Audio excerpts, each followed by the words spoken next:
दोस्तों, आज मैं ज्यादा समय नहीं लूंगा।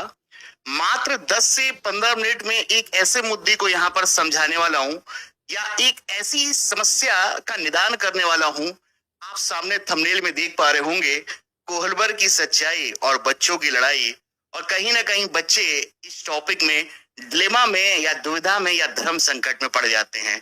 तो इसी समस्या को समाधान को सरलतम शब्दों की व्याख्या के माध्यम से आज का सत्र 10 से 15 मिनट सारे के सारे डियर लर्नर्स एस्पायरेंट्स के नाम मोस्ट वेलकम है। अब दोस्तों, यहाँ पर आप एक इमेज देखिए और इमेज आपके सामने लगी हुई है और आप ध्यान से देखते हुए चलिएगा। मैं केवल और केवल व्याख्या के माध्यम से आपको यहाँ पर समझाऊंगा। आप देख पा रहे होंगे, ये लेवल 1 लिखा हुआ है, ये लेवल 2 लिखा हुआ है, ये लेवल 3 लिखा हुआ है। अब ध्यान से देखिएगा बच्चे, यहां पर लिखा हुआ है प्री कन्वेंशनल, यहां पर लिखा हुआ है कन्वेंशनल और यहां पर लिखा हुआ है पोस्ट कन्वेंशनल, जिसका सीधा सीधा अर्थ इतना ही है कि ये है आपका पूर्व नैतिक या पूर्व परंपरागत, जबकि ये है आपका नैतिक या परंपरागत, जबकि तीसरा वाला दोस्तों जो है आपका उत्तर या पश्चिम परंपरागत। और स्वाभाविक है कि ये किशोरावस्था से जुड़ा हुआ मामला है। तो दोस्तों आइए लेवल 1 2 3 को और लेवल 1 और लेवल 2 और लेवल 3 में यहाँ पर आप स्टेज 1 देख रहे होंगे, स्टेज 2 देख रहे होंगे, 3 4 5 6 यानी कि हर लेवल में 2 अवस्थाओं पे चर्चा की गई है। तो इस हिसाब से यहाँ पर 6 स्टेजेस निकल कर आएंगी। तो ध्यान से सुनिएगा बच्चे, जो लेवल 1 है, जो पूर्व परंपरागत या प्री कन्वेंशनल या पूर्व नैतिक के नाम से जाना जाता है, जो 4 से 10 वर्ष की आयु के बीच में है। अगर आप ध्यान से देखें तो यहां पर बोला गया है, आपका ध्यान से देखेंगे, ओबीडियंस और पनिशमेंट यानी कि दंड एवं आज्ञा पालन, यानी कि स्टेज 1 दंड एवं आज्ञा पालन है।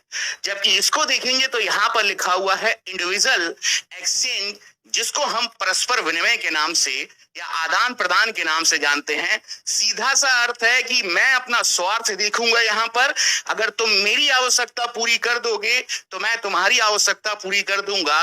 ये स्वार्थ से केंद्रित है, ये ईगो सेंट्रिज्म से प्रेरित है। और जबकि ये ध्यान से देखोगे, इसको दंड एवं आज्ञा पालन के नाम से जाना गया है।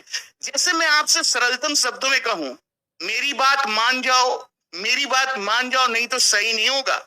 मिठाई मत खाना, ध्यान सुनना, मिठाई मत खाना, बात ध्यान से सुनिएगा, मिठाई मत खाना, नहीं तो सही नहीं होगा यहाँ पर।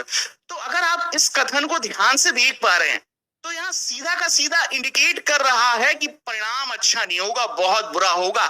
यहाँ दंड दिखाया जा रहा है, बुरी बात बोली गई है, पनिशमेंट मिलेगा।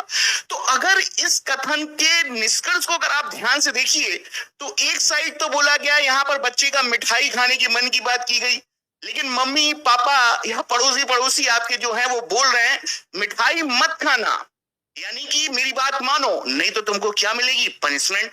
यानी कि पूरा कथन आपका दंड से केंद्रित है। जैसे बोलते हैं ना, कुटाई हो जाएगी, परिणाम सही नहीं होगा। तो सीधा सा अर्थ है, ये कहीं ना कहीं दंड एवं आज्ञा पालन से प्रेरित है। तब जाके कहीं ना कहीं आप नियमों का पालन कर रहे हो। भाषा को समझना यकीनन आप सही कर ले जाएंगे। अरे भाई, मम्मी ने मुझसे बोला कि जाओ दुकान पर झाड़ू लेकर आओ या ग्लूकॉन डी लेकर आओ मेरे लिए, तो बच्चे ने कंडीशन रख दी, नियम शर्त रख दी कि आप मेरे लिए क्या करोगे, मुझे बदले में क्या मिलेगा, मेरी क्या आवश्यकता की पूर्ति होगी, मेरा क्या स्वार्थ हित सिद्ध होगा, मुझे क्या व्यक्तिगत रिवॉर्ड पुरस्कार मिलेगा, मुझे क्या पुरस्कार मिलेगा। तो सीधा सा है, ये है आपका यांत्रिक सापेक्ष, जिसे आप सरलतम शब्दों में आदान प्रदान के नाम से जानते हो। और ये लिखा हुआ है आपका आदान प्रदान, जो परस्पर विनिमय या आदान प्रदान या यांत्रिक सापेक्ष के नाम से। यहां सीधा का सीधा मेरी आवश्यकता पूरी हो जाए, जबकि यहाँ बच्चा बात तो मान रहा है लेकिन बात मानने के लिए डराया गया है, धमकाया गया है। अब वहां पर आप क्वेश्चंस में यही निकालना, इसी तरीके से समझना। यकीनन जैसे मैं आपसे कहूं, जैसे लास्ट ईयर प्रश्न आया था, प्रीता ने रामू से कहा कि बिरयानी या समोसा मत खाना, नहीं तो पेट खराब हो जाएगा, मेरी बात मान लो। तो यहाँ पर उसको देखो, बात मनवाने की बात हो रही है, रूल्स पालन करने की बात हो रही है, लेकिन यहाँ पर डराया जा रहा है कि मेरी बात मानो नहीं तो सही नहीं होगा। और इतना अगर प्रश्न में बोले तो तुरंत समझ जाना कि आप दंड पे, यहाँ पर दंड के आधार पर डरा के कोई काम कराना चाहते हो। तो ये रहा मामला। उम्मीद है यहाँ पर आपको बात समझ में आया होगा। आइए दोस्तों, यहाँ पर लेवल 2, जिसको हम परंपरागत के नाम से या कन्वेंशनल के नाम से जानते हैं, 10 से 13 वर्ष की आयु सामान्यता मानी जाती है।